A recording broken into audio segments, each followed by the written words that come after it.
चलो फटाफट से अपन 8-10 कंपनियों का रिजल्ट वगैरह देख लेते हैं। 8-10 में से 4-5 के तो ऐसे देखेंगे जिसका सिर्फ अपन पीपीटी आया है, पीपीटी के हिसाब से। बाकी 4-5 के तो कौन कौन सुन भी लिए, देख भी लिए, तो उसके हिसाब से बता दिया जाएगा, ठीक है। जिसके अभी जो स्टार्ट कर रहा हूँ 4-5 कंपनियाँ, इनकी कौन कौन के ट्रांसक्रिप्ट और ये कहते हैं ना रिकॉर्डिंग आना बाकी है। तो उसके बाद आप थोड़ा सा जो कहते हैं ना, एक बार आप वापस अगर उस सारे पॉइंट्स को अगर देख लोगे, पॉइंट्स मतलब पूरे कॉन कॉल को पढ़ लोगे, तो आपको पूरे का पूरा पिक्चर फिट हो जाएगा, आपको कनेक्टिंग द डॉट्स हो जाएंगे, ठीक है। जो कहीं ऊपर नीचे रहेंगे वो कनेक्ट हो जाएंगे सब के सब। तो इसीलिए कॉन कॉल पढ़ना बहुत ज़रूरी होता है, ठीक है। चलो मनोरमा इंडस्ट्री का देखते हैं रिजल्ट तो शानदार है। शानदार मतलब थोड़ा सा ग्रोथ स्लो डाउन हुआ, लेकिन इनका क्या रहता है 30-35% का, 25 से 30% का इनका गाइडेंस रहता है। आई थिंक 25% वॉल्यूम का और 5% का ये वैल्यू का, प्राइस हाइक का, ठीक है। तो आई थिंक 25 से 30% का वो रहता है, 5-10% का वो रहता है, क्या 25 से 30% का वॉल्यूम ग्रोथ का गाइडेंस रहता है और 5 से 10% प्राइस हाइक का रहता है। तो ऑन एन एवरेज आप 30 से 40% का ग्रोथ अज्यूम कर सकते हो, और उतना कंपनी ने लाया, ठीक है। ऑपरेटिंग लेवरेज वगैरह भी भर भर के मिला। नेट वो हो गया क्या, चलो ठीक है, पीपीटी अपने पास पीपीटी तो है। ये है क्यूआईपी वगैरह, हाँ क्यूआईपी वगैरह करा, इसकी वजह से आप देखोगे डेट टू इक्विटी इसका कम हो जाएगा, क्योंकि क्यूआईपी करने से आपके शेयर होल्डर्स फंड बढ़ जाते हैं, ठीक है। तो इवेंचुअली डेट टू इक्विटी क्या है, date divided by equity, equity बढ़ गया तो ऑब्वियसली बात है डेट कम हो जाएगा। तो बिजनेस के यूज में क्यूआईपी लगेगा तो डेट पेमेंट में हो गया, तो इन एनी वेज आपका डेट टू इक्विटी कम हो जाता है। ये देखो 40% का ग्रोथ है, इबिटा 42% का है, 69% का आपका 67% का आपका पैड ग्रोथ है, ठीक है। पैड मार्जिन में इंप्रूवमेंट हुआ है, इबिटा मार्जिन में थोड़ा सा इंप्रूवमेंट हुआ है।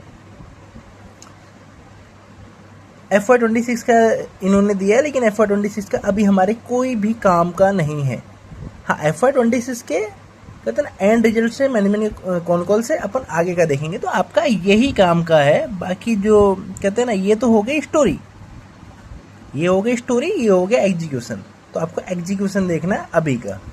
40-60% का डोमेस्टिक और एक्सपोर्ट मिक्स है, कोई बात नहीं, चलो ठीक है।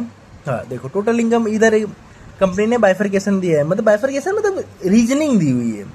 The growth is supported by strong product mix of value added offering. यही होता है, अगर आप कहते हैं ना, अगर आप वैल्यू एडेड प्रोडक्ट का अगर आप सेल करते हो ना, तो आपको इवेंचुअली आपको ऑपरेटिंग लेवरेज मिल जाता है। क्योंकि वैल्यू एडेड में मतलब क्या होता है कि मान लो अगर आप एग्जाम्पल पकड़ो, कल आप 100 रुपये का सेल करते थे प्रोडक्ट ए, आज भी आप 100 रुपये का सेल करो प्रोडक्ट ए का, ठीक है। लेकिन पहले आपको प्रोडक्ट ए में 100 रुपये मिलते थे, तो 100 क्वांटिटी का अगर पहले आप सेल करते थे 100 रुपये मिलते थे, ठीक है। अभी क्या करो, प्रोडक्ट ए को डिसकंटिन्यू कर रहे हो।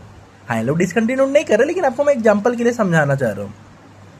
प्रोडक्ट ए को डिसकंटिन्यू किए, प्रोडक्ट बी को बेचे, उसको भी आपने 100 क्वांटिटी का बेचा, लेकिन उसको आपको मार्केट में मिल रहा है 105 रुपये, समझो, और लागत मोस्टली सेम ही है।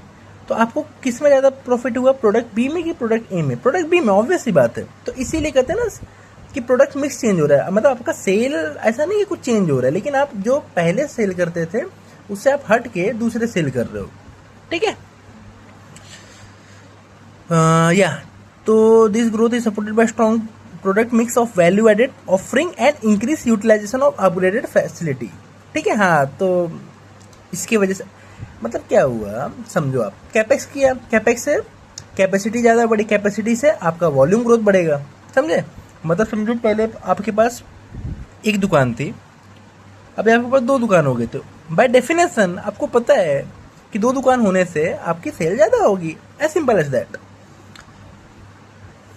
अच्छा देखो ये सब जो भी देखो, आपको मैं जो चीज़ें बताता हूँ ना, आपको काफ़ी सिंपल लगती होगी, हाँ काफ़ी सिंपल है, ठीक है। ये सिंपल है, इजी नहीं है, लेकिन क्या है, ये एकदम कॉमन सेंस है, बेसिक सेंस है, मतलब इसमें कोई रॉकेट साइंस। अब मैं आपको देखो कभी भी, वैसे तो अपन ये कहते हैं ना इनकम स्टेटमेंट देखते हैं, लेकिन आपको कहते हैं ना इन डिटेल में आपको अभी बोरोइंग है, ट्रेड पेबल है, वो क्यों बढ़ा, क्या बढ़ा, वो सबसे उतना ज़्यादा मैटर नहीं करना चाहिए। अगर मान लो कंपनी एग्जाम्पल लो, कभी कभी कोई कहते हैं इन्वेस्टर वगैरह कहते हैं ना, अभी कल ही एक कंपनी का मैं कौन कॉल सुन रहा था, शांति गोल्ड का, ठीक है। तो उसमें एक बंदे ने बोला आपका डेट टू इक्विटी बढ़ गया, डेट बढ़ रहा है, डेट बढ़ रहा है। अरे भाई डेट बढ़ रहा है, क्यों बढ़ रहा है? क्योंकि बिजनेस को ग्रो करने के लिए डेट चाहिए। या तो डेट बढ़ाए कंपनी, मतलब डेट के रूप में पैसे ले, या अपना इक्विटी डायल्यूट करके पैसे ले। पैसे तो लेना है ना, आप देने वाले हो पैसे ग्रोथ करने के। मान लो कॉमन सेंस समझो यार, कॉमन सेंस, ठीक है। कॉमन सेंस क्या है कि मान लो आपको एक दुकान से दो दुकान खोलनी है, मान लो आपके एक दुकान से दो दुकान खोलनी है, ठीक है। एग्जिस्टिंग दुकान आपको मान लो 20% का आरओई देता है, मतलब मान लो आपने 1 करोड़ रुपए डाला, तो आप 1 साल के बाद उसमें से 20 लाख रुपए कमाते हो, ठीक है। अभी दूसरा दुकान खोलने के लिए आपको मान लो 1 करोड़ रुपए और चाहिए।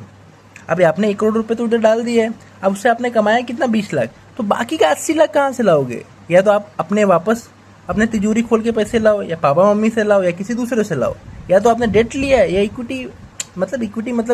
इक्विटी के बेसिस से किसी से पैसे उठाया। तो आपको 80 लाख रुपए तो चाहिए ना ग्रो करने के लिए, अदरवाइज ग्रो ही मत करो, 20-20% का ग्रोथ करो। लेकिन आपको ग्रोथ कितना चाहिए, 50%, 60% का, तो आपको बाय डेफिनेशन डेट और इसमें जाना ही पड़ेगा, ठीक है। EBITDA ग्रो बाय 42%, ठीक है। Margin effective cost control measure and enhance operational leverage, ठीक है, वो हमको समझ में भी आता है। चलो, और कंपनी ने क्या बोला है, हाँ, रिटर्न ऑन इक्विटी, अच्छा ठीक है, तो 25 से 26 बड़ा शानदार, अच्छी बात है। आरओसी भी बड़ा, रोसी इसको बोलते हैं लोग, रोसी आजकल लोग सभी को कहते हैं ना शॉर्ट फॉर्म। ये देखो डेट टू इक्विटी जिसकी बात कर रहा था, ठीक है। लेकिन ये तो FY26 का है, क्यूआईपी इन्होंने अभी करा जुलाई में करा ना, हाँ जुलाई 26 में करा, तो और गड़ जाएगा। चल, तेरे लिए हमने पिए। वर्किंग कैपिटल डेज इंप्रूवमेंट हो रहा है, अच्छी बात होती है। कंपनी को जितना कम पैसा लगेगा ना वर्किंग कैपिटल डेज, मतलब 60 दिन 90 दिन, उतना ज़्यादा सही रहता है। लेकिन इनका वर्किंग कैपिटल आपको इंक्रीज ही दिखेगा। क्यों? आपको मैंने Q4 में बताया था, क्योंकि इनका बिजनेस मॉडल क्या है। देखो, बिजनेस मॉडल अगर आपको देखो तो ये सब वो कहते हैं ना सीड्स वगैरह कलेक्ट करते हैं। अभी मैंगो का सीड तो इनको मैंगो के कहते हैं ना, मैंगो का जब सीजन रहेगा तभी मिलेगा, अप्रैल मई जून वाला। तो अब उसको 3 महीने में इनको पूरा कहते हैं ना, पूरा इनका ये करने के लिए, पूरे इनको कंपनी चलाने के लिए, पूरा उसका प्रोडक्शन वगैरह करने के लिए, पूरे 12 महीने के लिए इनको वो उसी 3 महीने में इनको मैंगो के सीड को पूरे कलेक्ट करना, खरीदना वगैरह रहता है, जो भी कलेक्ट करते हैं, ठीक है, क्योंकि इनका वेस्ट टू वेल्थ का बिजनेस मॉडल है, ठीक है। तो बाय डेफिनेशन आपको वो 3 महीने में इन्वेंट्री ज़्यादा ही रखनी पड़ेगी, तभी तो आप पूरे 12 महीने के ग्रोथ को कैटर कर पाओगे। हिस्टोरिकल को मारो गोली। हिस्टोरिकल है, हिस्ट्री में क्या हुआ अब उसको कुछ नहीं कर सकते। आपको आगे का देखना है, आज का देखना है। हिस्ट्री हो गई। चलो, ये सब हिस्ट्री के बारे में बताया 26 के, फिर भी अगर आप देखोगे सब इम्प्रूवमेंट ही हुआ है। हाँ ठीक है, चल तो हो गया। कौन कॉल बाकी है बॉस? कौन कॉल आप लोग खुद ही पढ़ लेना यार, खुद ही देख लेना। चलो, ये हो गया मनोरमा।